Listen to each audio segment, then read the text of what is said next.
Hello and welcome. I'm Ramesh Ramachandran. It's 6 p.m. in New Delhi, 12:30 in the afternoon in London, and 7:30 in the morning in New York City. And you're watching World Today, the brand new show on DD India, which is your daily window to the world. All right, coming up on the show, the US says it's concerned by Beijing's pattern of attempts to intimidate its neighbors, describes India as one of the most important partners for the US in the Indo-Pacific. Plus, the latest on Trump impeachment and protests spread in Myanmar. It also covers the inauguration of the World Sustainable Development Summit, organized by the New Delhi-based The Energy and Resources Institute, live on the show. All that and much more coming up over the next 1 hour. But first, as always, the headlines. State Department spokesperson Ned Price says the US-India comprehensive strategic partnership is broad and multifaceted, says the US is concerned by Beijing's pattern of ongoing attempts to intimidate its neighbors.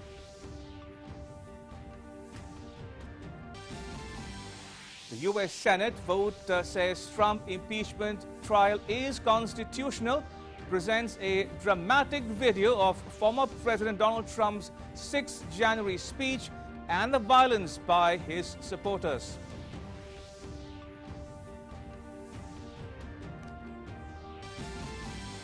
The world fights COVID-19. Over 100 million people hit by the disease. Nearly 79 million people recovered from it. The virus claims the lives of more than 2.3 million people globally.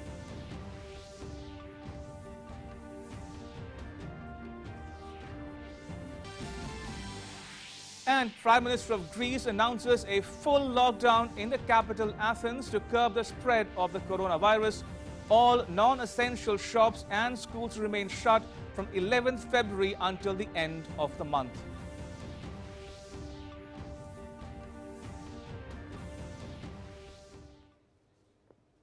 All right, let's get started. First up, the big news.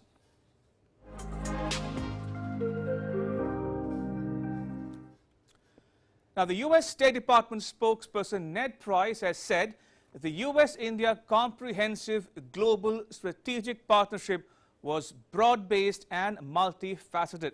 Now, for the US, India was one of the most important partners in the Indo-Pacific, and it welcomed India's emergence as a leading global power and its role as a net security provider in the region. Listen in.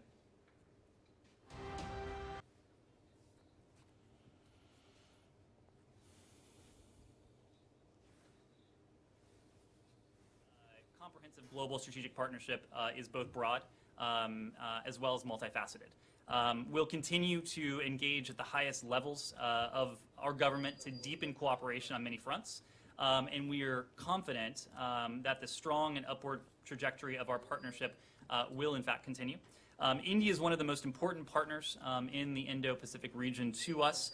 We welcome India's emergence as a leading global power and its role as a net security provider in the region. We cooperate on a wide range of diplomatic and security issues, including defense, non-proliferation, regional cooperation in the Indo-Pacific, counterterrorism, peacekeeping, the environment, health, education, technology, agriculture, space, and oceans, and of course that list is not exhaustive. Now, the US-India comprehensive global strategic partnership is broad and multifaceted. India is one of the important partners in the Indo-Pacific region, says the US State Department spokesperson as well. Take a listen to one more soundbite from him. He also spoke about India and China. Now, Price said, and I quote, "We are closely monitoring the situation. We know the ongoing talks between the governments of India and China, and we continue to support direct dialogue and a peaceful resolution of those border disputes. We are concerned by Beijing's pattern of ongoing attempts to intimidate its neighbors. As always, we'll stand with friends, we will stand with partners, and we will stand with allies to advance our shared prosperity, security, and values in this case, the Indo-Pacific," unquote. Right, now the upper chamber of the US legislature on Tuesday voted to move forward with Trump's impeachment trial on a charge of inciting the 6 January deadly assault on Capitol Hill. It rejected a claim that the impeachment proceeding was unconstitutional after viewing a graphic video of the January attack. Tuesday's proceedings began with a dramatic video of former President Donald Trump's 6th January speech and the deadly rioting by some of his supporters. The video presented by the team of 9 House of Representatives Democrats interspersed images of the Capitol violence with clips of Trump's speech to a crowd of supporters moments earlier, urging them to fight like hell to overturn his November 3rd election defeat. They watched exactly as it happened. Senators serving as jurors watched as screens showed Trump's followers throwing down barriers and hitting police officers at the Capitol. The video also included the moment when police guarding the House chamber fatally shot protester, one of 5 people including a police officer who died in the rampage. The mob attacked police, sent lawmakers scrambling for safety and interrupted the formal congressional certification of President Joe Biden's victory after Trump had spent 2 months challenging the election results based on false claims of widespread voting fraud. And then came Democrats' emotional presentation. Trump's lawyers attacked the process, urged that the proceeding was an unconstitutional, partisan effort to close off Trump's political future even after he had already departed the White House. The Senate voted 56 to 44 to proceed with its trial of the former president, a historic first, rejecting largely along party lines his defense lawyers' argument that a president cannot face trial after leaving the White House. Democrats hope to disqualify Trump from ever again holding public office. Finding him guilty would require a 2/3 majority, meaning that at least 17 Republicans would need to join the Senate's 48 Democrats and 2 independents in voting against Trump, who remains his party's most powerful figure even out of office. Trump is the only president to go on a trial in the Senate after leaving office and the only one to be impeached twice. He is just the 3rd president in United States history to be impeached. World Today Desk for DD India. All right, moving on. U.S. President Joe Biden met with chief executives of J.P. Morgan Chase, Walmart, Gap and Lowe's as part of his efforts to boost an economy still reeling from the coronavirus pandemic. Now, Biden and the executives, joined by Vice President Kamala Harris and Treasury Secretary Janet Yellen, discussed Biden's $1.9 trillion coronavirus recovery package, also known as the American Rescue Plan. We're in a position to think big and move in a direction that can be not only get the economy back on its feet, but we have to get people well before we get people on their feet. And we've focused a lot of the attention on making sure that we deal with the coronavirus, get it under control.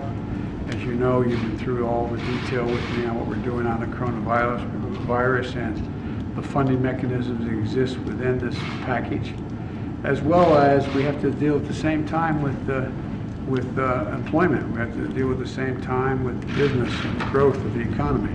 We can't let one wait. We can't get everybody well and then move on the economy. We have to move quickly on both, and I'm anxious to hear what these business leaders have to say about how they think I'm approaching this issue, we're approaching this issue, and to see if we can find some common ground. We'll come in and talk about the state of the economy, our recovery package. We're going to talk a little bit, God willing, about infrastructure down the road, and also about a little about the minimum wage. Let's now take a look at all the COVID-19 updates from around the world. Now, so far, more than 100 million people have contracted the disease. Nearly 79 million people have recovered from the disease. The disease has claimed the lives of more than 2.3 million people globally, and the U.S. is among the worst affected, with over 21 million cases registered so far, and more than 479,000 people have died in the U.S., followed by Brazil, where more than 233,000 people have died so far. Right, shifting across the Atlantic now to the European mainland. Prime Minister Kyriakos Mitsotakis of Greece has announced a full lockdown in the capital Athens and the greater Attica region to curb a resurgence in the coronavirus cases. The new restrictions in the capital include closing non-essential shops and schools from 11th February until the end of the month. Authorities registered 1,526 infections on Tuesday, with COVID-19 related deaths reaching 6,017 since the coronavirus was first detected. The goal is to always be one step ahead of the virus, and this tactic was effective with the last restriction in January. Today, however, the danger is reappearing. We could wait a few more days, but the alarm bells are ringing, and we have learned to act in order to prevent the problem and not follow behind the problem in order to save lives. Right, moving on, residents of Chile's Easter Island started receiving their COVID-19 vaccine as the country's vaccination rollout reached the remote South Pacific island. Nearly 800,000 people in Chile, including frontline medical workers and the elderly, have been vaccinated against the virus. Now, Chile has set a target of inoculating 5 million people, more than 1/4 of its population, by the end of March. The island was expected to receive a total of 16,000 COVID-19 vaccine doses. And staying in South America, Peru launched its COVID-19 vaccination campaign on Tuesday with newly arrived doses of China's Sinopharm vaccine. Health officials kicked off the program in the intensive care unit of a hospital in the capital, Lima, where medical staff are slated to receive the first of 300,000 doses. The country plans to begin immediately inoculating 1 million health officials, police and military personnel, among others, in a first round of vaccinations that will likely to run through March.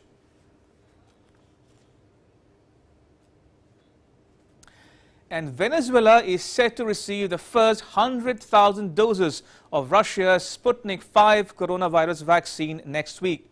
President Nicolas Maduro has said that the South American country would receive 10 million doses of the vaccine.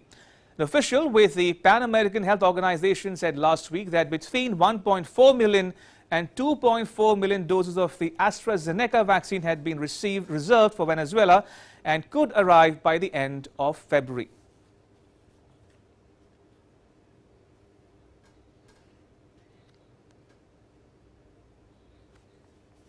Next week, thousands of Sputnik V vaccines are arriving in Venezuela. We have been told about the first arrival of the 1 lakh Sputnik V vaccines, and when the vaccination process begins, we will vaccinate all medical personnel, all health personnel in Venezuela, the most vulnerable sectors, and then we will vaccinate teachers, educators. Right, now to the latest developments from Myanmar. Protesters took the streets of Myanmar for a 5th day on Wednesday, vowing to keep up demonstrations against last week's military coup. In one instance, even police personnel joined a group of protesters braving the water cannon during a protest. Here's more. Myanmar is on the edge, and this time law enforcers have taken a U-turn. They are none other than cops themselves. 3 Myanmar police personnel suddenly left their position from the water cannon truck and walked to the opposite side, joining a crowd of protesters braving the water cannon during a protest in an unknown location in Myanmar on February 9th. The protesters cheered the trio unexpected move and rounded them to protect them from being pulled away by a senior police person who tried to get them back to their position. A handful of protesters even gathered outside the Myanmar embassy in Washington, D.C. on Tuesday to protest the military coup. The group waved flags and chanted.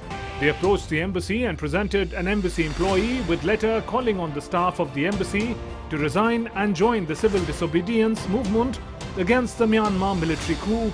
And that's not all.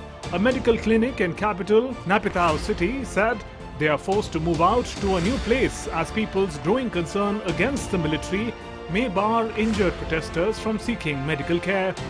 United States on Tuesday condemned the violence against demonstrators opposed to the military coup in Myanmar. it is fair to say that we stand with the duly elected representatives of the people of Burma in their efforts to speak for the people of the country. We join them in demanding the immediate and full restoration of the democratically elected government. We stand with the people of Burma, support their right to assemble peacefully, including to protest peacefully in support of the democratically elected government, and the right to freedom of expression, including the freedom to seek, to receive, to impart information both online and offline. We're, of course, very concerned about the military's recent announcement restricting public gatherings.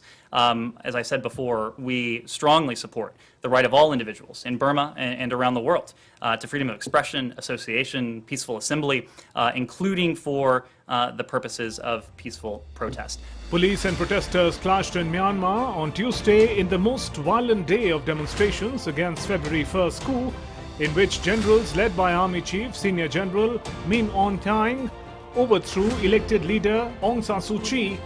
The administration of President Joe Biden has been working to restrict some aid to Myanmar and has threatened to impose sanctions.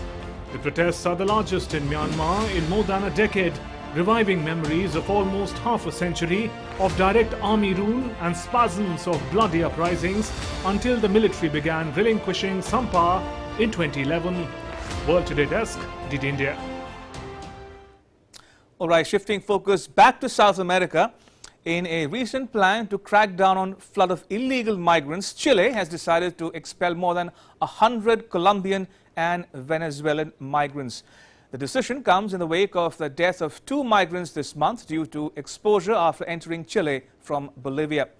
Chile's President Sebastián Piñera said criminal gangs had begun shuffling increasingly desperate migrants displaced by political crisis and the coronavirus pandemic across Chile's perilous highland border, putting them at risk.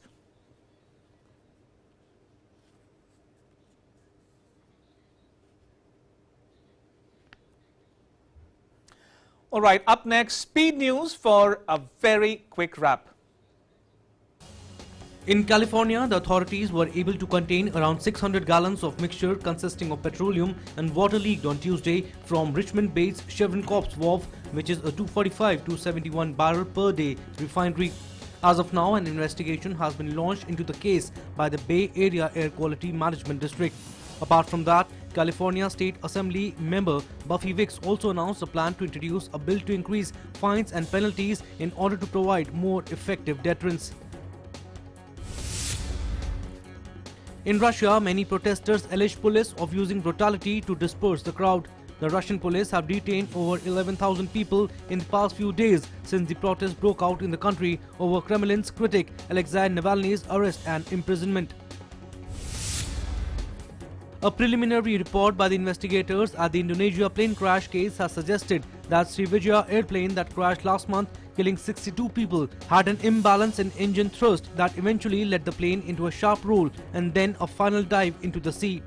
Divers are still searching for the plane's cockpit voice recorder, which could help investigators understand the actions by the pilots, both of whom were experienced flight crew with 17,900 hours for the captain and 5,100 hours for the first officer.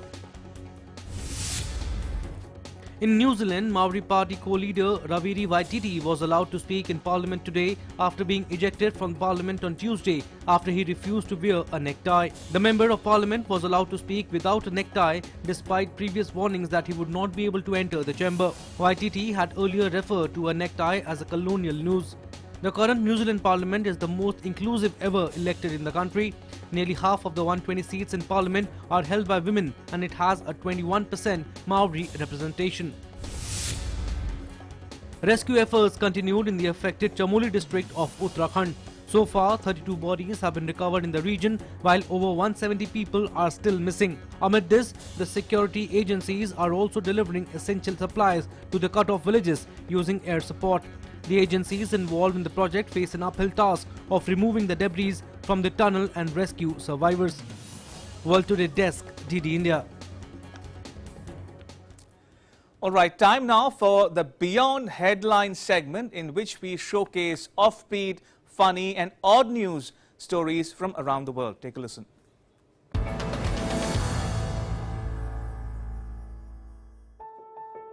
An an amalgamation of history and culture. Iran opens the 5th Fajr Handicrafts Festival to mark the 42nd anniversary of Iran's Islamic Revolution. Over 300 works by 150 artists from all over the country are on display at the exhibition. The 5th Fajr Handicrafts Festival has launched with the aim of showing the power and discovering the talents of artists. Iran's Deputy Minister of Cultural Heritage, Handicrafts and Tourism, Poya Mohammadian, said on the sidelines of the event that Iran is one of the top 3 countries in handicraft production in 295 active fields of handicraft. She added that other achievements of Iran in handicrafts were startups, creative arts centers and innovations while preserving the originality of the predecessors. In Egypt's Cairo, residents can now watch musical performances from their own balconies, thanks to mobile theatre roaming Egypt's impoverished neighborhoods to spread cultural awareness. It is part of the Ministry of Culture's Cultural Justice initiative, aiming to launch cultural activities in areas which usually lack such services. According to a statement released by the Egypt's Culture Ministry, the first mobile theatre was launched in Asmarat in late January and will be followed by 5 others in poorer villages in the governorates of Dakhalia, Behira, Asyut, Aswan and South Sinai. Princess Eugenie, granddaughter of Queen Elizabeth, has given birth to her first child, a baby son, with husband Jack Brooksbank, Buckingham Palace has announced. Eugenie, the 10th in line to the British throne and the younger daughter of the Queen's 3rd child, Prince Andrew, and his ex-wife Sarah Ferguson, the Duchess of York, and her son are both doing well. Born weighing 8 pounds and 1 ounce, the baby is the 9th grandchild for the 94-year-old Queen. A Latvian father of 2 Avis Berzins has taken his DIY skills to the extreme this winter by building a huge sledding track in his backyard in northern Latvia. To make this unique ride, he has repurposed motorcycle sidecars into 2 sleds and used old water pipes as the runners. One ride lasts almost a minute, with the bobsleigh going up to 30 kilometers per along the 170-meter long track. The project cost him only $60 with most of the building materials coming from an old wardrobe that he didn't want to throw away. Berzin said that he started building the track in his garden in Rugiana 6 years ago to provide an outdoor activity for his children.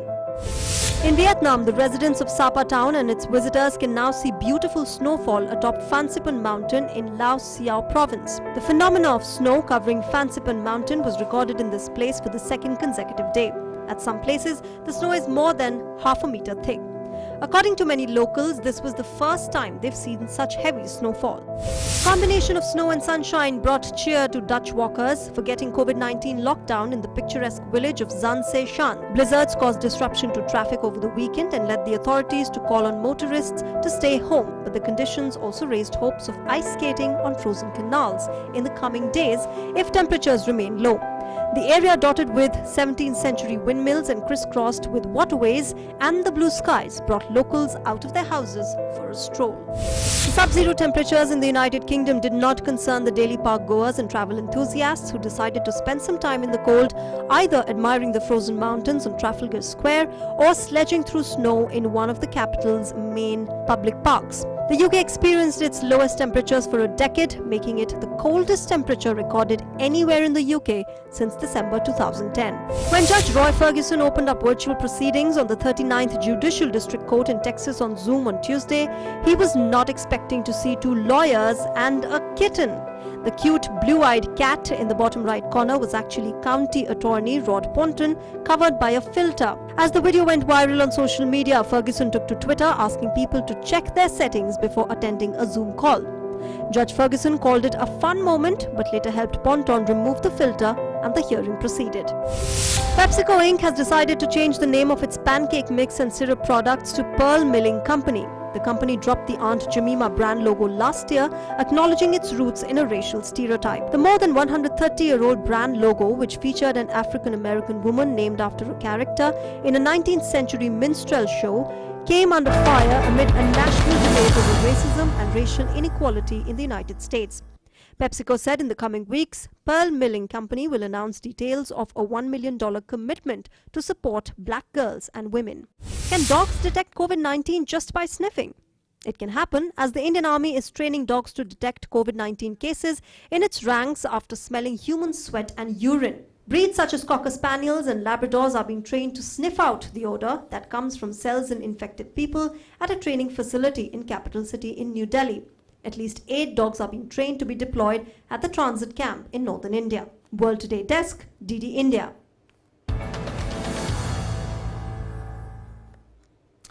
Right, so as I said at the top of the show, we are standing by for Prime Minister Narendra Modi's inauguration of the World Sustainable Development Summit. And joining me is my colleague Arun Sharma. Arun, welcome to World Today. Now, help our viewers understand the theme and the agenda of the 20th edition of this summit.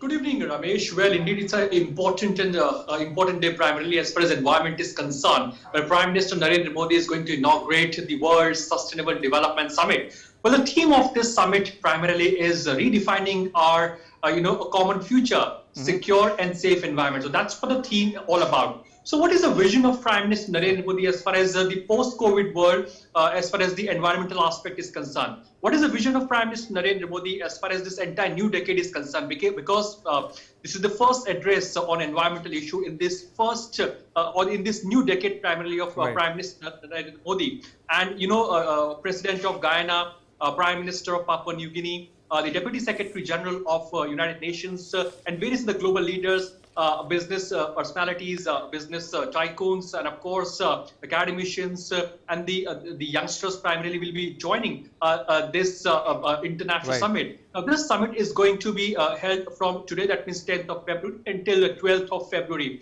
Important aspect, as mentioned earlier, that it's all about the vision of Prime Minister Narendra Modi as far as what are the important steps being taken in the last 6.5 years as far as environmental aspect is concerned. It is very much likely that Prime Minister Narendra Modi can highlight on that aspect. And of course, what is the vision in this new decade as far as the environmental challenges are concerned, and what is the role of India as far as combating the climate change? All this is going to be very much important. We know this fact that India has taken several steps in order to combat the climate change. India is targeting to cut down on its carbon footprints or carbon emissions by 35% by 2030. So that's what India is targeting as of now. So how can the youngsters, the business personalities, can have their say as far as, combating the climate change is concerned? Second important aspect is that what is the government's role as of now? How can government incentivize various big industries or, of course, can create an ecosystem whereby environmental friendly products and solutions can be created? So that's an important aspect, because we know this fact that Prime Minister Narendra Modi's vision is very much important, because earlier also Prime Minister Narendra Modi has given a mantra of one sun, one world, one grid. So that's what the idea of Solar Alliance also, because India has taken a leadership role as far as International Solar Alliance is concerned. And there are more than 90 countries that are the signatory members as far as International Solar Alliance is concerned. Well, India is targeting to have a 450 gigawatts of renewable sources of energy capacity by 2030. And by 2022, India is targeting to have a capacity of 175 gigawatts of green and renewable sources of energy. So that in that context, it is going to be very much important. The three important ministries of Government of India which are the partner as far as the summit is concerned. One is the Environmental Ministry. Second important ministry is the Earth Science Ministry. And last but not the least, it's the New and the Renewable Sources of Energy Ministry. That is, these three ministries are the partner ministry as far as the summit is concerned. And as I mentioned earlier, what is the vision of Prime Minister Narendra Modi that is going to be very much significant as far as, combating the climate change is concerned. Absolutely. And while we are standing by for the Prime Minister's speech at the inauguration of that summit, let me quickly recap for the benefit of our viewers who might be tuning in. Now, we are standing by for the 20th edition of the World Sustainable Development Summit. It's organized by the Energy and Resources Institute. It's a New Delhi-based organization.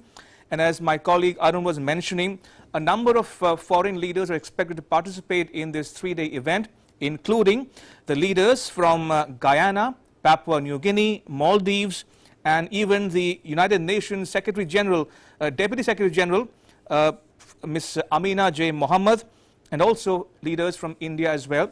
And as Arun was mentioning, a number of issues will be likely discussed at this three-day summit, including clean energy, pollution, climate finance, circular economy, clean oceans, and air pollution as well.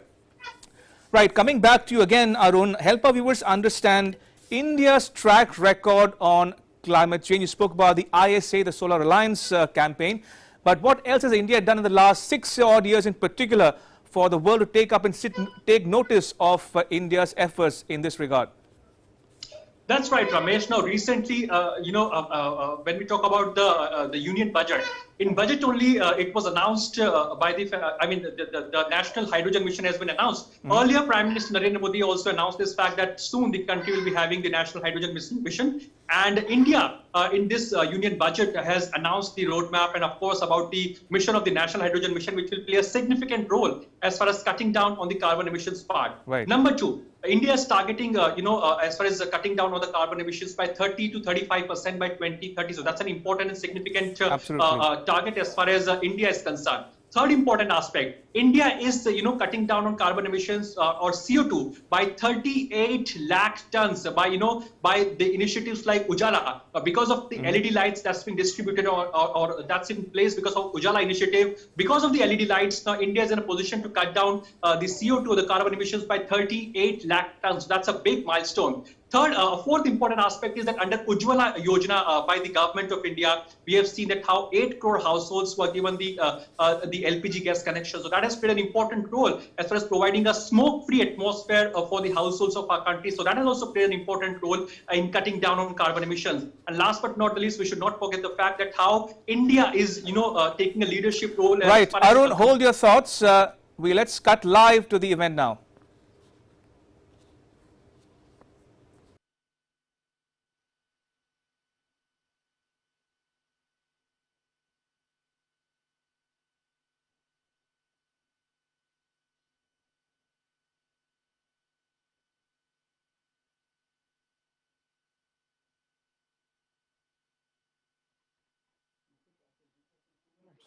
We're going to start the inaugural session. Namaste and a very warm welcome to all. Excellencies, dignitaries, ladies and gentlemen. On behalf of the Energy and Resources Institute, TERI, I welcome you to the World Sustainable Development Summit 2021. We are all virtually in the Pavagada Auditorium, named after the world's largest solar park in Karnataka in South India. As you attend the different sessions of the summit, you move to other venues, you will notice that all our virtual halls in this summit are named after India's major solar and wind facilities. It is a humble celebration of India's efforts to transition to a clean and sustainable future for all. Ladies and gentlemen, it is my great honor and privilege to welcome in this inaugural session of the World Sustainable Development Summit 2021, Shri Narendra Modi, the Honorable Prime Minister of India, His Excellency, Dr. Mohammad Irfan Ali, President of the Cooperative Republic of Guyana, Honorable James Marape, Prime Minister of Papua New Guinea, Mr. Mohammad Nasheed, Speaker of the People's Majlis, Republic of Maldives, Ms. Amina Mohammed, Deputy Secretary General, United Nations, and Shri Prakash Javadekar, Honorable Union Minister of Environment, Forest and Climate Change, Government of India. The theme of this year's summit is redefining our common future, a safe and secure environment for all. The task of redefining our common future and creating a safe environment is challenging, but we know it is possible. The summit series was started in 2001. Since then, every year for 20 years, we have gathered the finest minds from the biggest and the smallest countries, from governments, businesses, and civil societies on a common platform and giving them equal stake as stakeholders of planet Earth. In this crucial year, the agenda of the summit is specially designed to link to the ideas and discussions here and to the other global events that will determine our common future, namely the 15th Conference of Parties to the Convention on Biological Diversity, scheduled in May, and the 25th Conference of Parties to the United Nations Framework Convention on Climate Change, scheduled in November. A lot has been achieved, but a lot more remains to be done. With this, may I now invite Shri Nitin Desai, Chairman Terry, to kindly deliver his welcome address. Thank you very much, Annapurna. Mananiya Pradhan Mantri Ji, His Excellency Shri Mohammad Irfan Ali, the President of the Cooperative Republic of Guyana, Shri Honorable James Marape, the Prime Minister of Papua New Guinea, Mohammad Nasheed, the Speaker of the People's Majlis in Maldives, former President of Maldives also, and Ms. Amina Mohammed, the Deputy Secretary General of the United Nations, and Sri Prakash Javadekar, the Minister for Environment of the Government of India. It's a pleasure for me and an honor and a privilege to welcome people of such great eminence to the 20th World Sustainable Development Summit. This summit was started 20 years ago by Dr. Rajendra Pachauri, who passed away about a year ago. And I would take this opportunity of dedicating this summit to his sacred memory. Over these 20 years, this summit has brought together people, leaders from around the world, experts, activists, and they came together and exchanged ideas about their vision, their strategy, and specific things that could be done for a sustainable future. It was a mixture of many different things. It's a mixture of basic ideas put forward by our political leaders from around the world, ideas put forward, new ideas put forward by scientists and engineers, and many other things. But more than that, because we got together in person, there was a lot of networking. And that brought people together, that brought them together to set up partnerships, and which led to very important initiatives in the future. So this year, of course, we can't do that because we are in the COVID and we are meeting through the internet. But we can certainly do a great deal to push forward the agenda for sustainable development, which started more than 30 years ago in the global process. And Annapurna has outlined some of the major initiatives which are likely to take place in the course of this year to advance his agenda on issues of biodiversity and issues of climate change, particularly where the two big conference of parties are likely to be. But more than that, I think we need to bring the ideas of sustainable development into the way people think about their own lives, the way corporations think about their own activities. And I'm very happy that we are doing this in India because in many ways, our Prime Minister has taken lead in this, not just now, but from the time that he was the Chief Minister of Gujarat when he set up a Department of Climate Change and has been a strong supporter of issues of renewable energy and solar activities. So I'm very happy, Annapurna, that you have named all our sessions after solar camps that we have. So this is what we are hoping and expecting, and I'm truly grateful that so many of the leaders around the world have joined us today in this inaugural session. I'm sure all of us are looking forward to the guidance that they will give us on what is it that we ought to be doing in future. So with these few words, Annapurna, let me stop and let us listen to the leaders that we have here with us today. Thank you very much. Thank you, Mr. Desai. Ladies and gentlemen, I now invite Sri Prakash Javadekar, Honorable Union Minister for Environment, Forest and Climate Change, to give his address.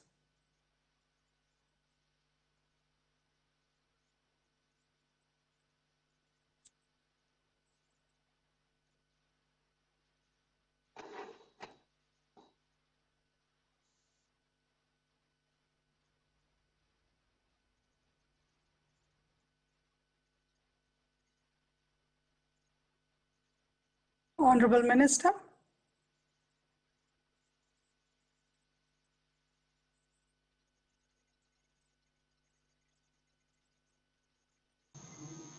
Okay. Hello. Sorry for this glitch. Prime Minister Narendra Modi ji, President of Republic of Guyana Mohammad Irfan Ali ji, then Prime Minister of Papua New Guinea James Marape, People's Republic Masli's Speaker of Maldives, Dr. Mohammad Nasheed, and Amina Mohammed, Deputy Secretary of United Nations. I am very happy to be here in the TERI World Sustainable Development Summit because this annual event is now internationally recognized and there is good participation and good thoughtful discussions, and this actually creates agenda also for future sustainable conferences. I was just recollecting in 2012, I had participated in Durban UNFCCC Climate Change Conference as a member of parliament. And I saw there India as naysayer, a backbencher, not putting up ideas. But in 2015, when we went to Paris under leadership of Narendra Modi ji, we were leading from the front. He brought on the international table for the first time issues of lifestyle, climate justice, and also Indian lifestyle. He explained in great detail, which found place in preamble of Paris Agreement. I presented his wonderful book titled Convenient Action, because world is talking about inconvenient truth, but the answer is convenient action, and that also I gifted to all the dignitaries in Paris. In the same conference, Prime Minister launched International Solar Alliance, Coalition of Disaster Resilient Infrastructure, and Mission Innovation. So these three initiatives have also picked up very well throughout the world, and India is now in a leading position putting forth its ideas. India is implementing its pledges. 4 international reports. One is United Nations Environment Program Emission Gap Report. Other is Climate Change Action Tracker Report. Third is Climate Change Performance Index. And fourth is Transparency Report. All these 4 reports say that India under Prime Minister Modi is leading from the front and is implementing all its pledges much well before time. So this is India's credibility now, and on the international scene, India is regarded as the main player. We have reduced emission intensity, we have increased forest, we have also given new target of restoration of degraded land, and with 90 gigawatts of renewable, we will definitely achieve Prime Minister target given by Prime Minister of 450 gigawatts. This will give India a leading position. This is our last sentence. This is our country's ethos. This is probably the only country in the world where we worship trees, we worship animals because we love nature, and therefore with all constraints, our biodiversity is 8% of the world, and we now want to place before the world developing world's demand of promised finance and technological cooperation, because that is the way forward. With this, I really compliment once again the TERI for this grand conference. Thank you. Thank you, Shri Prakash Javadekar ji. May I invite Ms. Amina Mohammed, Deputy Secretary General, United Nations, to address us all.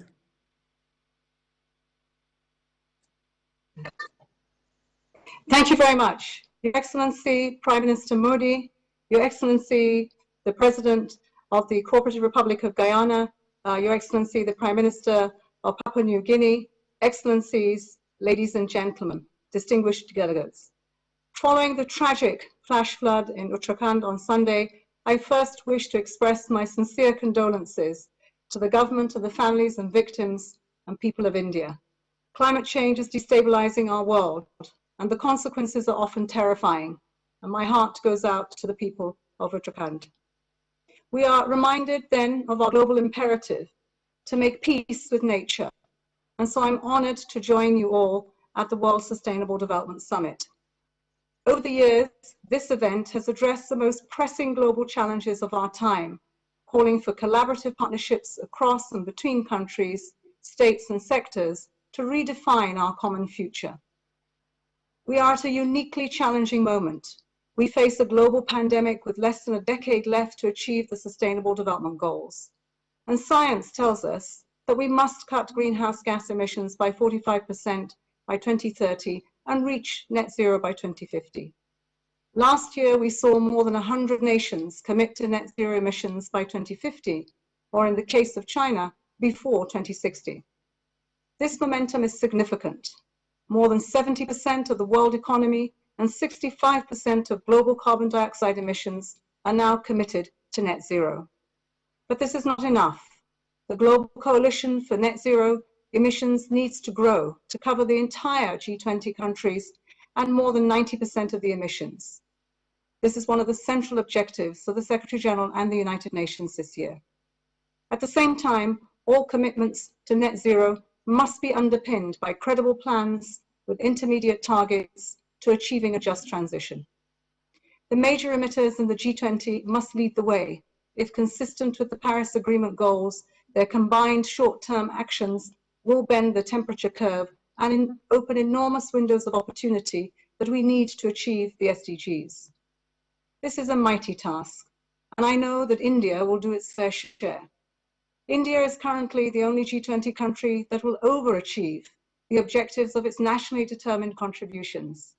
So much has been done already, as India is seeking greater energy security through a revolution in solar, wind, and energy storage, installing 450 gigawatts of renewable energy capacity by 2030 that will bring more jobs, cleaner air, and a more secure power grid. India's efforts provide a template and a path for others to follow, in particular through the international cooperation that this very institute represents. This year, more than ever, we count on India for its contribution to multilateralism as a force for good on COVID-19 vaccines, on climate action, on peacekeeping. Extreme weather and pathogens are transnational. Our solutions to this must also be transnational. Your Excellencies, distinguished guests, the COVID-19 pandemic has been a severe setback to global progress on poverty eradication, food security, gender equality, and the other SDGs. But while we mourn the human tragedy of the pandemic, we must also seize the opportunities it offers. First among these is a chance to relaunch and to reshape the global economy. Now is the time to reinforce the environmental imperatives for sustainable economic growth. Now is the time to build a robust, resilient economy that is compatible with our climate goals. Every investment made in the recovery from COVID must be an investment in sustainability. The SDGs must be embedded in the national frameworks and institutions that go beyond specific political parties and administrations. We need to focus on areas that include gender equality and food systems and have the strongest catalytic effects in order to accelerate SDG implementation. Global policies and investments need to shift from grey to green.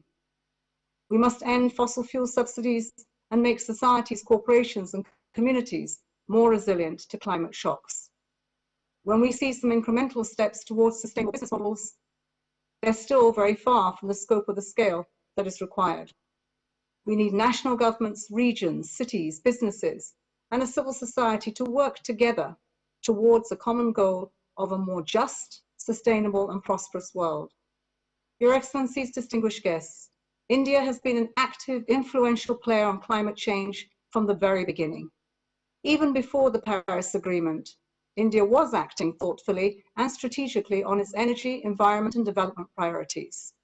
You have translated this strategic thinking into policies and into programs.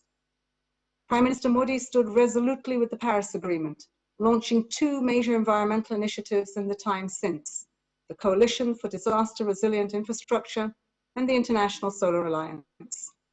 India is now poised to lead on the development of technologies that produce low-carbon steel and cement, and as co-leaders with Sweden of the leadership group for the industry transition.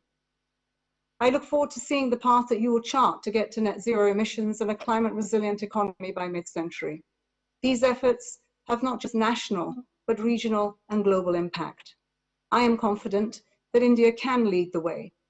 India can count on the full support of the United Nations. Our expertise and convening power at the global and country level will hopefully maximize the impact of our partnership. I wish you productive deliberations and look forward to your ideas and to the leadership of those around the table today as we strive to meet the SDGs by 2030 and the Paris goals by 2050. I thank you. Thank you, Ms. Amina Mohammed. Thank you. Speaker of the People's Majlis, Republic of Maldives, Mr. Mohammed Nasheed, we invite you to address us. The Prime Minister, Mr. Modi, President of Guyana, Prime Minister of Papua New Guinea, the UN Deputy Secretary General, Indian Minister of Forest and Climate Change, distinguished guests, ladies and gentlemen, good afternoon, everyone. The climate crisis is a grave national security threat to the Maldives, to the Indian Ocean, to South Asia, to the world. Because the world is burning, the largest ice shelf in the Arctic just collapsed. A third of Bangladesh was recently underwater. There were so many hurricanes in the Atlantic last year, they ran out of names in the alphabet. But climate vulnerable countries like ours are not prepared to become the first victims of climate change. Instead, we must do everything in our power to keep our heads above water. We harbor no illusion about the dangers. Climate change is already upon us, but that doesn't mean we are going to give up. We plan to survive in a warming world, and we can. But to survive climate change, we must not destroy what's left of nature. In our quest for adaptation, we don't want to concrete over coral reefs or bulldoze mangrove forests, which protects us from storms. We need to work with nature, not against it, to restore nature as far as we can. That's why we need soft but smart biological adaptation strategies. We will build seawalls that encourage coral reef growth. We will grow mangroves to protect ourselves from stronger storms. We will use the latest science and cultivate techniques to grow coral that can survive hotter and more acidic seas. Of course, we cannot adapt forever as the world gets hotter and hotter. We must cut emission and must do it fast. We must not allow global carbon CO2 levels to go beyond 450 parts per million and temperatures to shoot past 1.5 degrees. That can still be prevented. The latest paper published by climate scientists show that the world can still meet Paris goal if limiting global warming to 1.5 degrees. However, time is rapidly running out.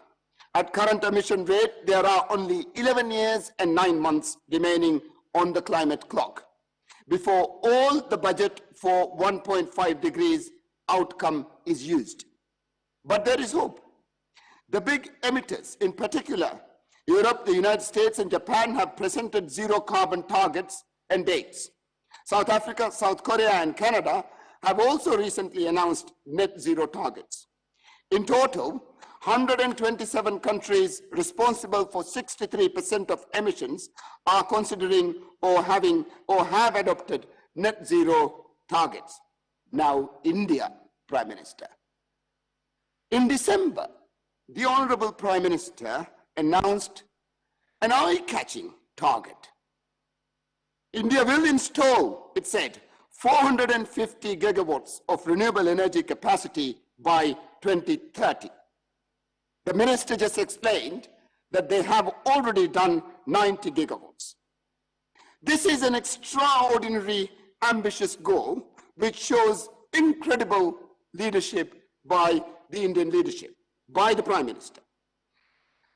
My office recently made an analysis of the Prime Minister's pledge. Compared with climate targets announced by all other countries, we believe India's new target is the biggest improvement in terms of its climate benefit of any country on earth. Although South Asian countries did not, and India did not cause the climate crisis, India can and we can help fix it. And it is, as now demonstrated by Indian leadership. If South Asian countries unite behind a vision of prosperity and low emission, we will lead the world. And we will harness all the advantages of progress that new, clean technologies provide. I'm delighted to have recently started work for the Climate Vulnerable Forum, a group of 48 developing countries that are vulnerable to climate change. Our experts and economists are busy looking into the strategies that India is delivering. Bangladesh government, which is the current CVF president, has called these plans climate prosperity plans. These plans aim to deliver the economic growth and prosperity that our countries rightfully demand. The plans aim to eliminate poverty and allow least developed countries to reach middle income status by 2040. And they will achieve this with new clean technologies that permit our emission to fall to zero.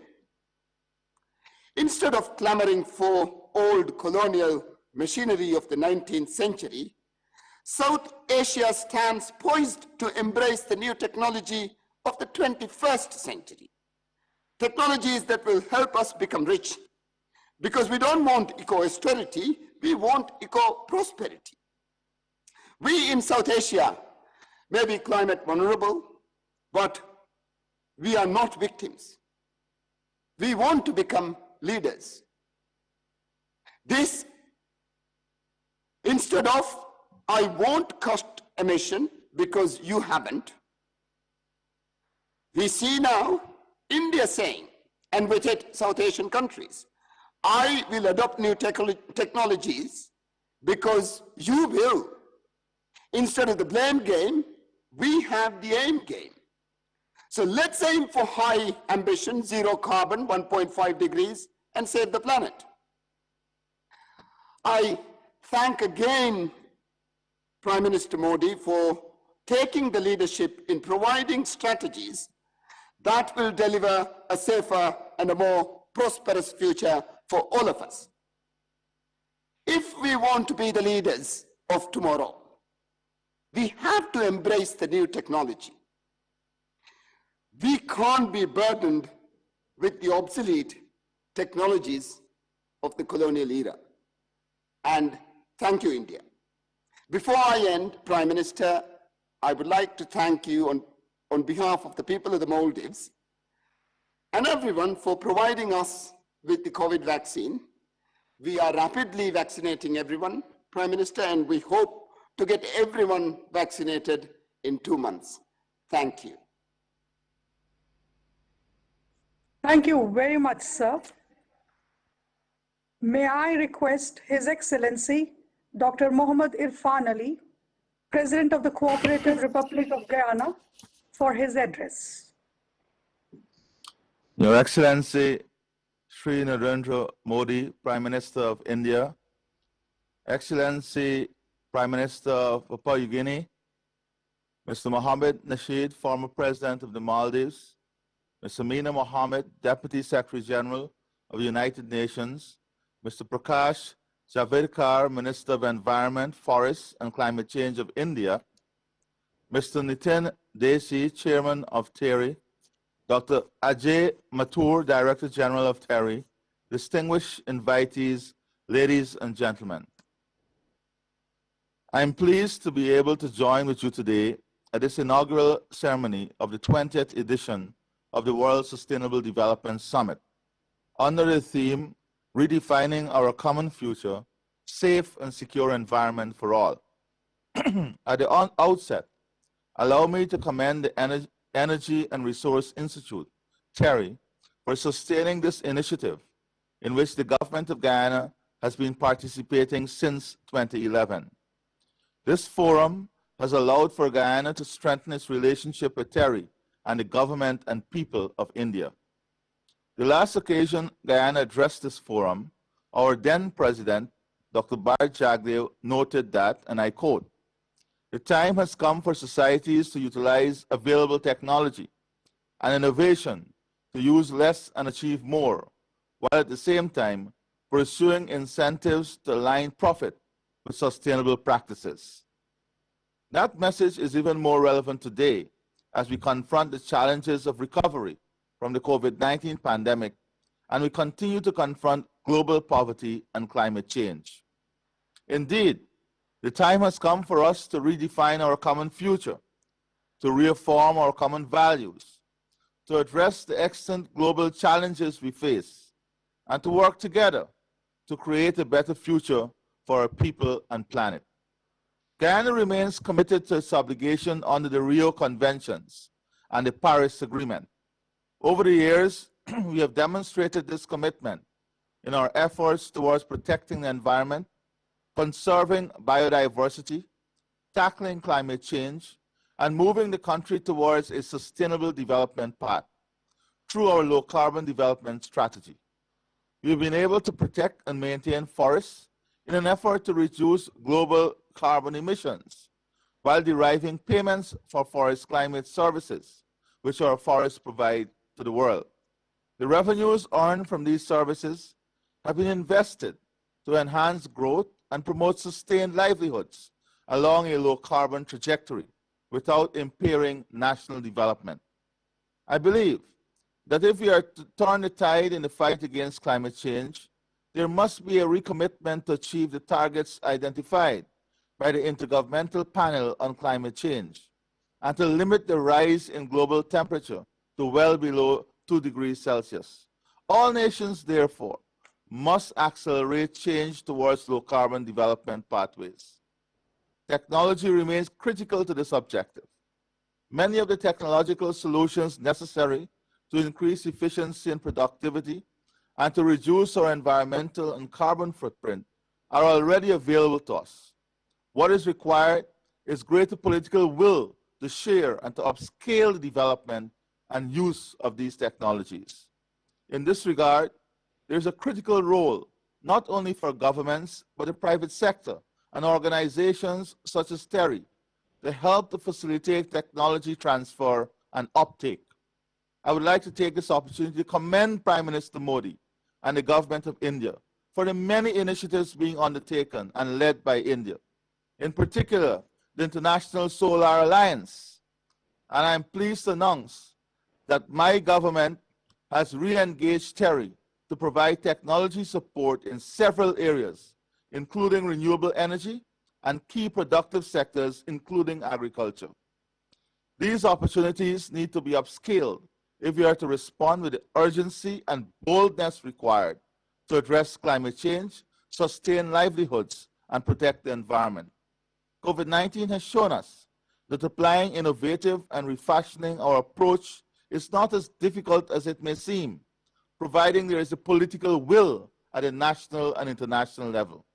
While it is acknowledged that the pandemic is presenting formidable challenge, I'm confident that this is one battle in which the world will prevail.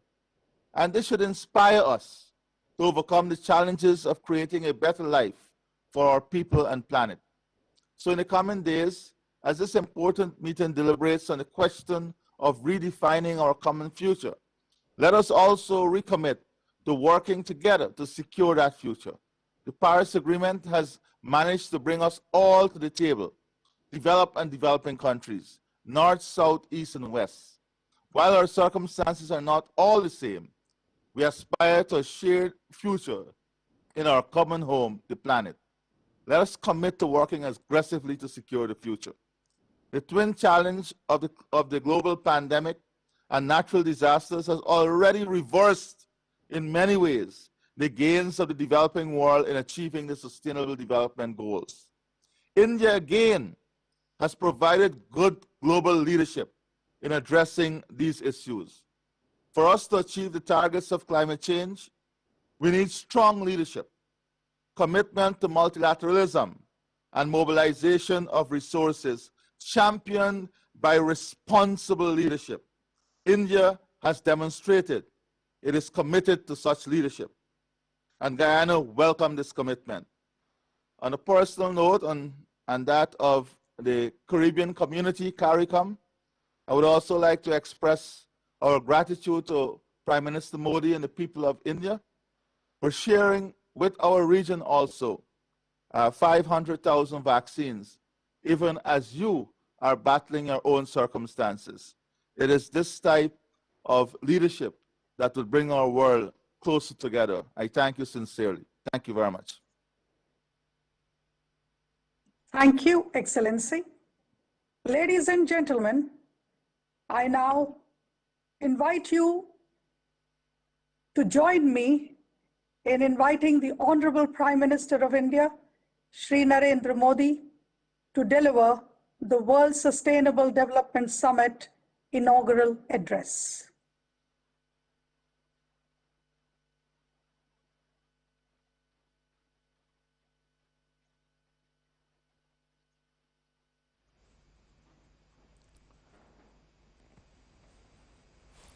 नमस्कार जी।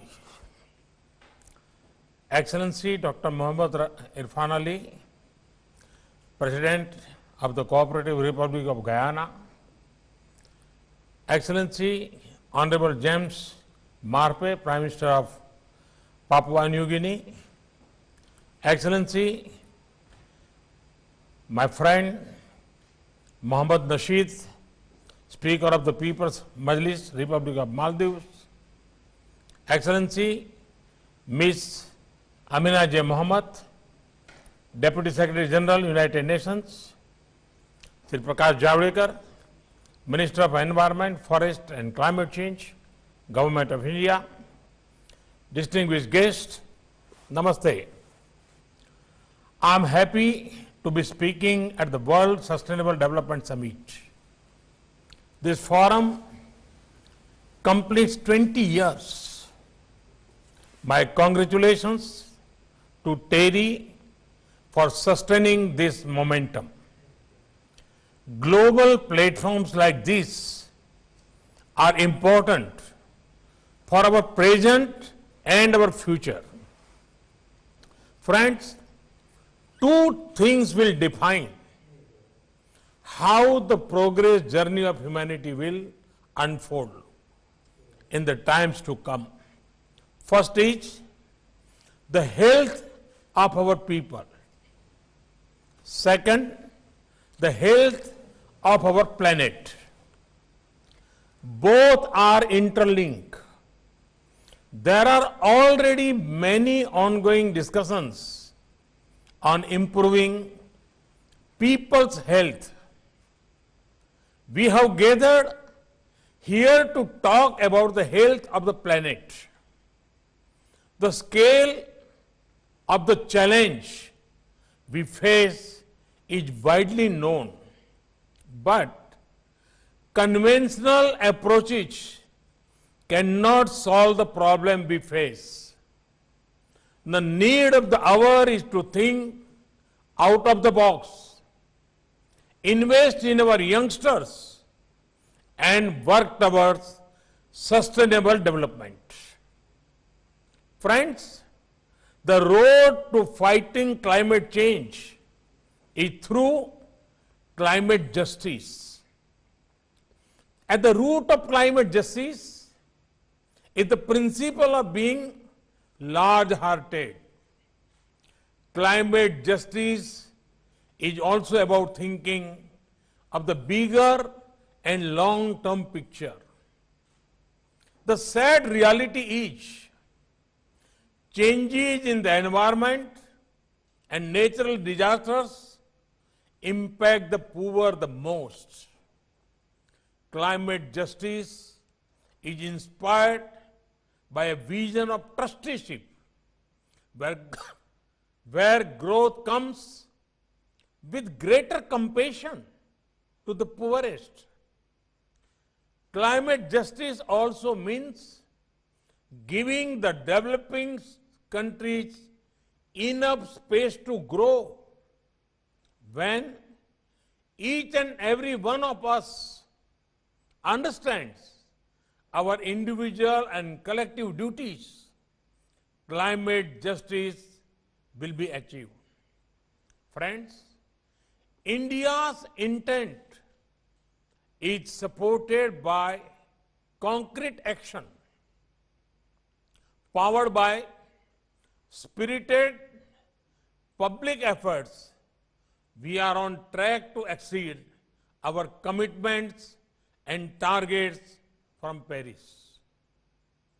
We committed to reduce emissions intensity of GDP by 33 to 35% from 2005 levels. You will be happy to know that a drop of 24% in the emission intensity has already been achieved. There was a commitment to achieving about 40% cumulative electric power installed capacity from non-fossil fuel based resources, and the share of non-fossil fuel sources in installed capacity of electricity today has grown to 38%. This includes nuclear and large hydro projects. I am delighted to share that we are making steady progress on our commitment to land degradation neutrality. Renewable energy is picking speed in India. We are well on track to setting up 450 gigawatt of renewable energy generating capacity by 2030. Here, I would like to applaud our private sector and several individuals who are contributing to this. India is also increasing usage of ethanol. Friend, sustainable development is incomplete without equitable access. In the direction too, India has made good progress. In March 2019, India achieved nearly 100% electrification. This was done through sustainable technologies and innovative models. India invested in LED bulbs long before they became the norm globally. Through the Ujala program, 367 million LED bulbs became a part of people's lives. This reduced over 38 million tons of carbon dioxide per year. The Jal Jeevan Mission has connected over 34 million households with tap connection in just about 18 months. Through the PM Ujjwala Yojana, more than 80 million households below poverty line have access to clean cooking fuel. We are working to increase the share of natural gas in India's energy basket from 6% to 15%. An estimated investment of $60 billion is lined up in developing domestic gas infrastructure. Work is underway to expand city gas distribution networks. Another 100 districts would be added to the network in the next 3 years. Through the PM Kusum scheme, over 30 gigawatts of solar capacity will be developed in the agriculture sector by 2022. Friends, often discussions on sustainability become too focused on green energy. But green energy is only the means. The destination we seek is a greener planet. Our culture's deep respect for forest and green cover is translating into outstanding results. According to the FAO's Global Forest Resources Assessment 2020, India is among the top 3 countries to have gained in forest areas in the last decade. The forest cover in the country has reached almost 1/4 of the geographic area. Conventional thinking may make some people think that when a country pursues development, then forest cover goes down.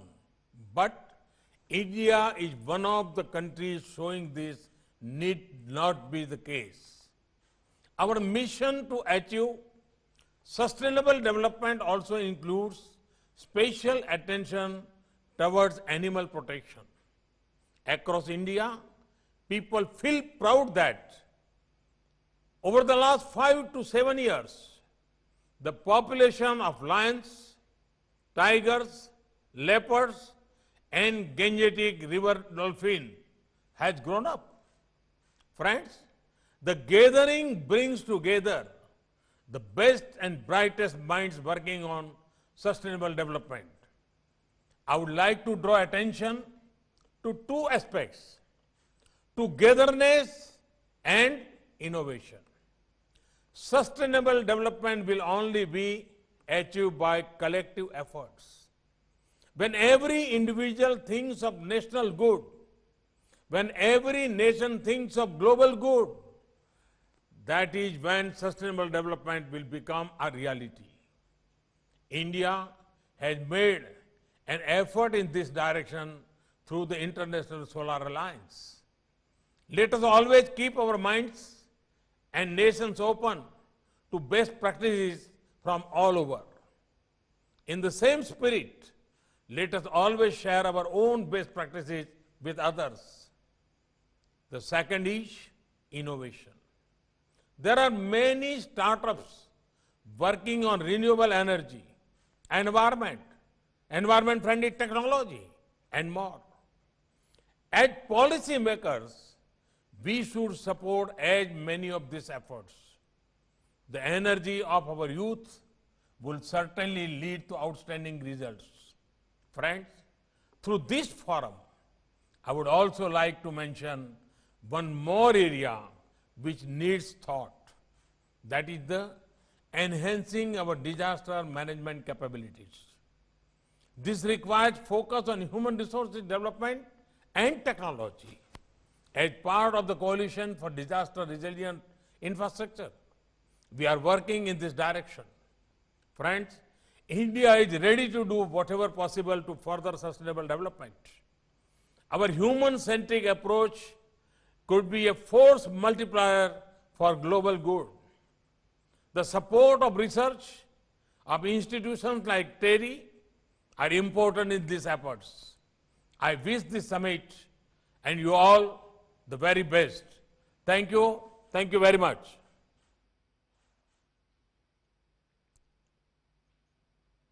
Thank you very much, Honorable Prime Minister. And now, may I request Dr. Ajay Mathur, Director General TERI, to deliver the vote of thanks. आदरणीय माननीय प्रधानमंत्री महोदय, distinguished presidents, speakers, Deputy Secretary General Amina Mohammed, Honorable Minister of Environment Shri Prakash Javadekar ji, and my Chairman Mr. Nitin Desai. First of all, sir, my deepest gratitude to you personally for inaugurating this summit and for reiterating your commitment and leadership to sustainable development. Sir, many, many thanks. I feel proud, sir, in joining both Dr. Nasheed and President Irfan Ali in congratulating you for rolling out the world's largest vaccination drive earlier this year.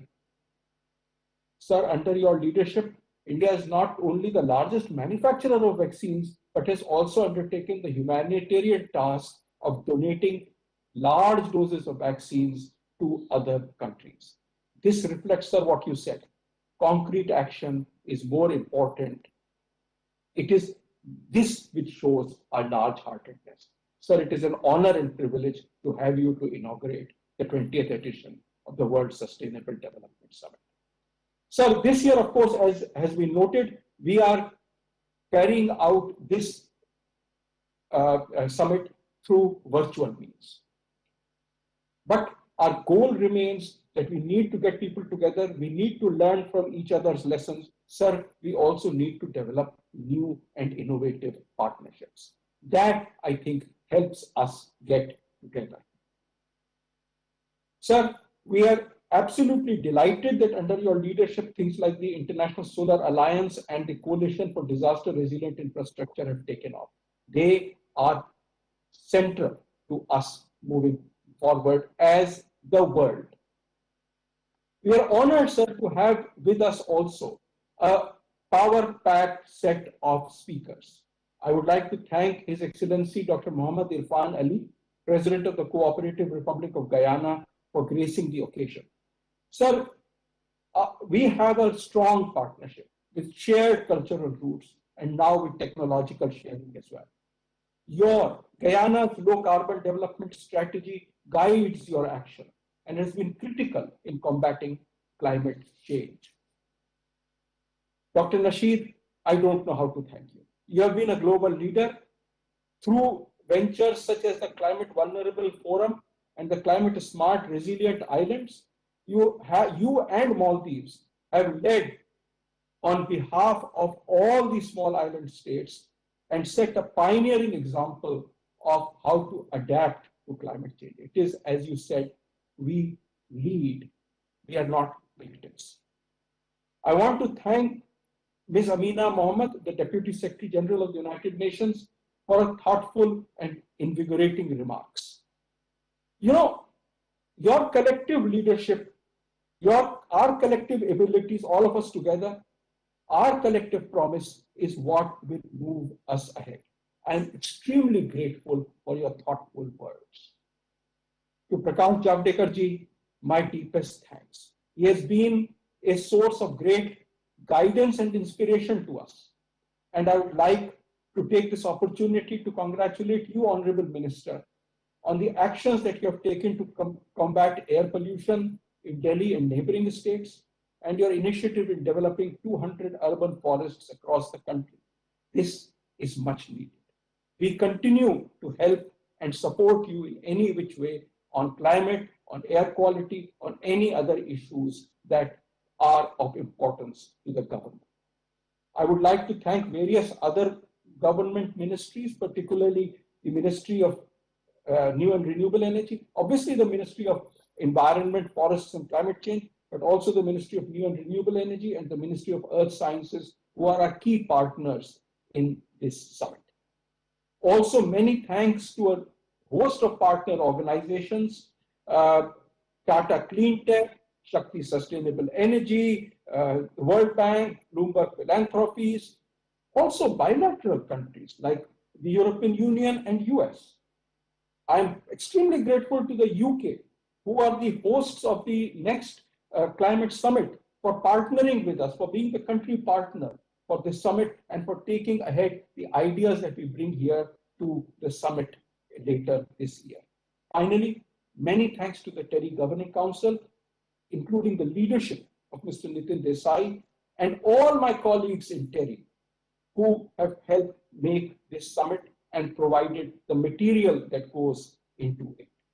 And last but not least, I would like to thank my colleague, Dr. Annapurna Vanchesaran, and her team who have brought this together and have kept it going, sir, for 20 years. 20 years ago, sir, your predecessor, Shri Atal Bihari Vajpayee ji, had started this off. I can't tell you how delighted I am today to thank you for inaugurating the 20th edition. Namaskar and thank you.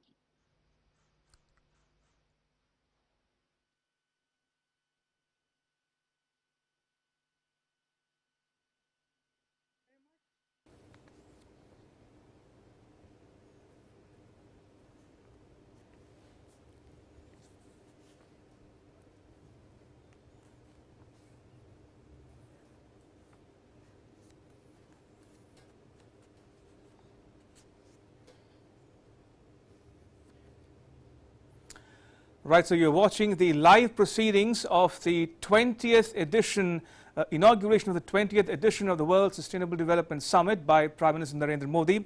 If I can just quickly recap the essence of what he said in his speech there. He says India is on track to achieve the target of 450 gigawatts of renewable energy, and sustainable development is incomplete without equitable access. He also says that India has achieved 100% electrification over the last several years now, and the water mission has connected over 34 million households with tap connection. He also spoke about how this requires both national and multinational efforts to combat climate change and global warming at the same time. He spoke about climate justice, speaking about India's contributions to climate action. He spoke about how India is going to exceed the targets and commitments under the Climate Change Action Plan as well. So if my colleague is still with me, Arun, can I ask my producer if Arun is there with us or not? Right, on that note, we'll close this edition of World Today. Thank you so much for watching us. Keep watching DD India. Don't go anywhere.